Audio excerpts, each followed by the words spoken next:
Like, share, and subscribe this video. And don't forget to uh, touch the bell icon.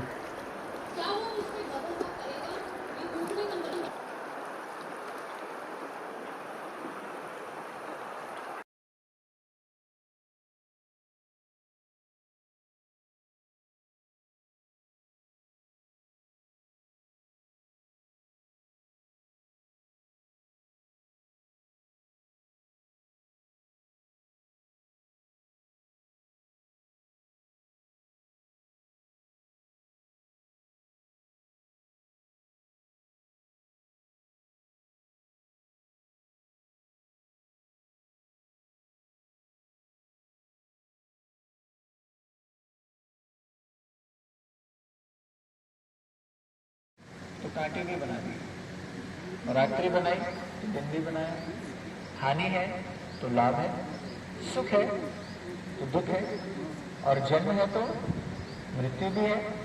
अर्थात यदि इस संसार में किसी का आरंभ है तो अंत भी है। बस हमारे थोड़े से कहने के बोलने के शब्द अलग हो जाते हैं। हम लोग यज्ञ करते हैं, हवन करते हैं कि नहीं? अच्छा, जब अंत्येष्टि संस्कार होता है, अग्नि के संपर्क में ये शरीर आ जाता है और क्या होता है? अग्नि में भस्मीभूत हो जाता है। हवन करते हैं हम लोग तो संविदा सामग्री घी इत्यादि इत्यादि बहुत सारी चीजें जो है फिर समर्पित करते हैं। तो जब रात का रूप वो ले लेते हैं तो हमने से कोई ऐसा कहता है कि जी इनकी मृत्यु हो गई, संविधाओं की सामग्री की, ऐसा बोलते हैं? नहीं बोलते। हम लोग क्या बोलते हैं? रूप का परिवर्तन हो गया। अच्छा, मानो ये जो कागज है इसको फाड़े हम लोग और इसके 2 हिस्से कर देंगे, और छोटा करेंगे तो 4 कर देंगे, 8 कर देंगे, 16 कर देंगे, 32, 64, 128 और छोटा करते हुए जो चले जाएंगे। और जब कागज के छोटे छोटे पीस हो जाए तो हम में से भी ऐसा कहेगा कि जी कागज की मृत्यु हो गई। हम लोग क्या बोलते हैं? कागज का रूप का परिवर्तन हो गया है। लेकिन मनुष्य के जीवन के साथ में जो अंतिम है परिवर्तन, उसको नाम दे दिया गया मृत्यु। जब से हमने इस संसार में होश जो संभाला है तब से हम यहाँ पे परिवर्तन ही देखते हुए आए हैं, चेंज ही देखते हुए आए हैं। जन्म हुआ था तो शरीर हाथों में आ जाने वाला था, ऐसे से ऐसे हो गए, तो खड़े हो गए, युवा हुए, वृद्ध हुए, और फिर एक समय आता है कि भस्मांतम शरीर, शरीर अग्नि में भस्मीभूत हुआ और उन्हीं 5 तत्वों में विलीन हुआ। यजुर्वेद का 40वां अध्याय है, जिसे हम ईशोपनिषद के नाम से जानते हैं, उसमें भावना दी और कहा वायुरनिल अमृत अथेतम भस्मांतम शरीरम, कि ये जो शरीर है 5 तत्वों से मिलकर के बना, भस्मीभूत हुआ, और यू संस्कृत की धातु जिसमें का यू मिश्रणा मिश्रण मृत यू, उन्हीं 5 तत्वों में इसका मिल जाना, जिसका जितना भाग उसका भाग उसमें मिल जाना। लोग कहते हैं ध्यान दीजिए कि नष्ट हो गया शरीर, शरीर नष्ट नहीं होता। संसार का कोई भी जो पदार्थ है वो नष्ट नहीं होता, विलीन हो जाता है।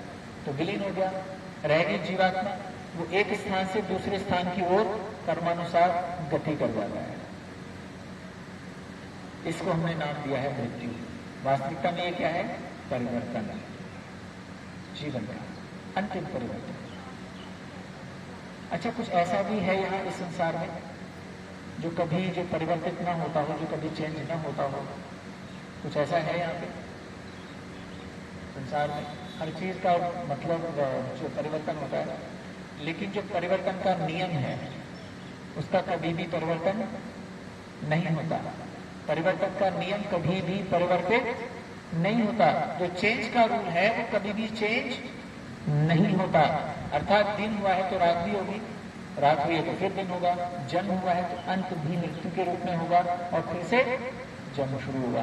तो ये चक्र है, और ईश्वर की न्याय व्यवस्था के आगे नतमस्तक होने के सिवाय हमारे पास और कोई दूसरा रास्ता भी नहीं है। इसीलिए ईश्वर ने जो हमको वेदों के रूप में सुंदर अनमोल ज्ञान दिया है, इन चारों वेदों का अपना अपना सब्जेक्ट है। दूसरा वेद जिसे हम यजुर्वेद के नाम से जानते हैं, और उसका सब्जेक्ट है कर्म।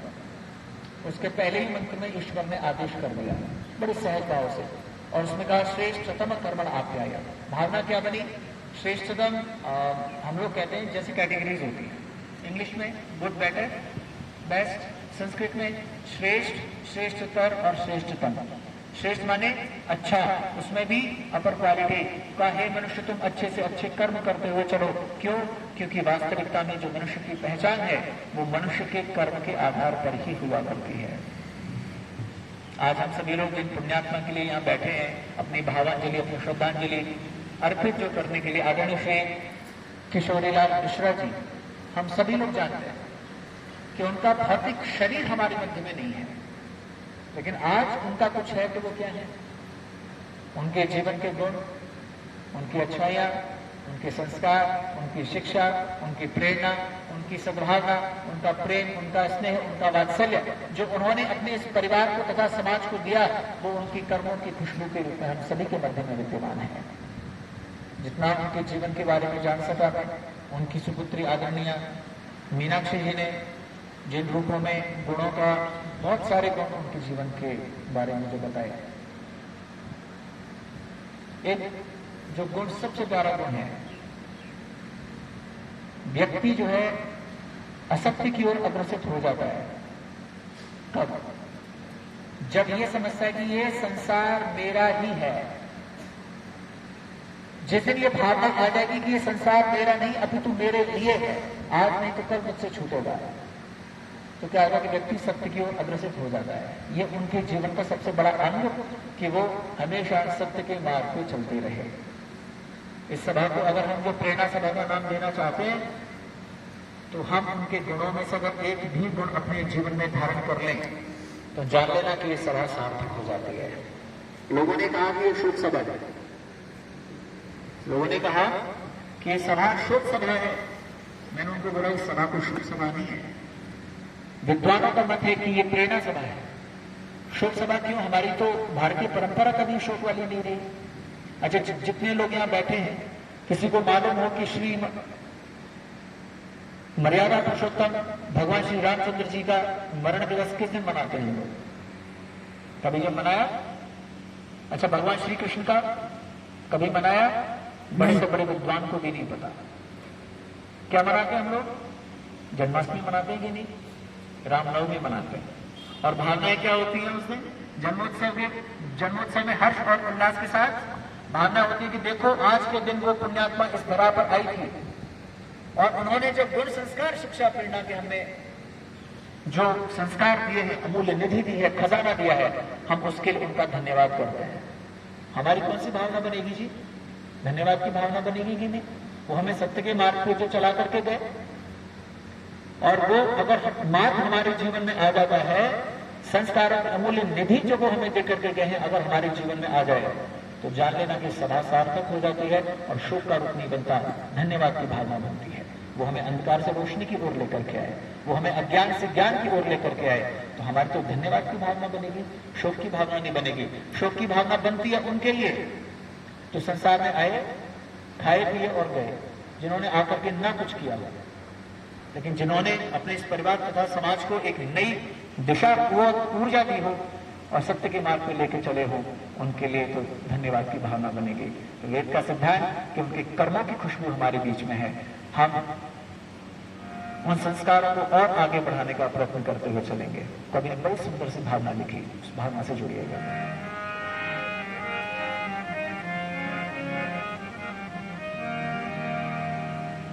इंसान की खुशबू रहती है, आज उनकी खुशबू है हम सबके मध्य में। इंसान बदलते रहते हैं, दरबार लगाए रहता है, दरबार बदलते रहते हैं। इंसान की खुशबू रहती है, इंसान बदलते रहते हैं।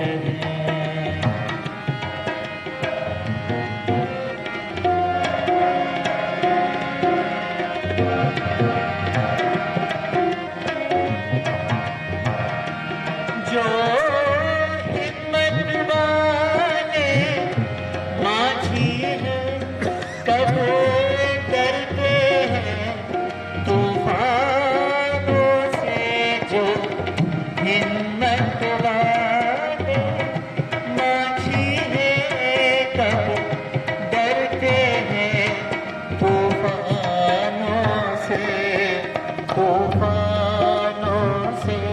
है क्या डरना तूफानों से है क्या डरना तूफान बदलते रहते हैं दरबार लगा ही रहता है दरबार बदलते रहते हैं।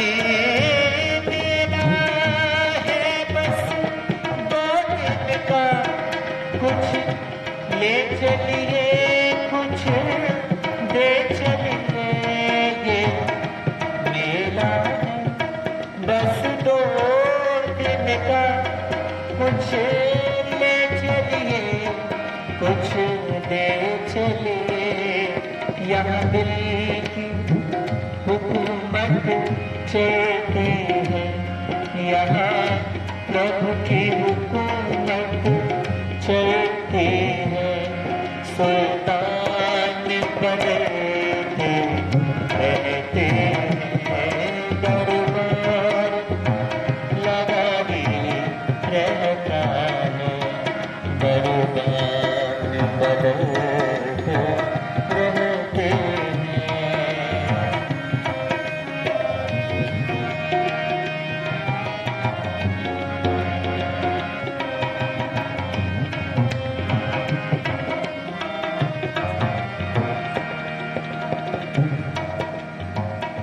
दस्तरखान ये दुनिया सब मौत का लुकमा बनते हैं। दस्तरखान शायद हम सभी लोग जानते हैं उर्दू का शब्द है और जिसका अर्थ है एक ऐसा आसन विशेष कि जिस पर बैठ करके भोजन किया जाता है। आजकल डाइनिंग टेबल पे बैठ के भोजन करते हैं उसी को मान लेते हैं दस्तरखान। अच्छा भोजन करते हैं तो उस आसन को साथ में लेके तो नहीं चलते, मेहमान आते हैं उस आसन पे बैठते हैं भोजन करते हैं और चले जाते हैं। काय संसार में कुछ उसी दस्तरखान की भांति से है। हम लोग यहाँ संसार में आए संसार को भोगा और चले गए, रह क्या जाता जाने के बाद वो भाव बनने गया।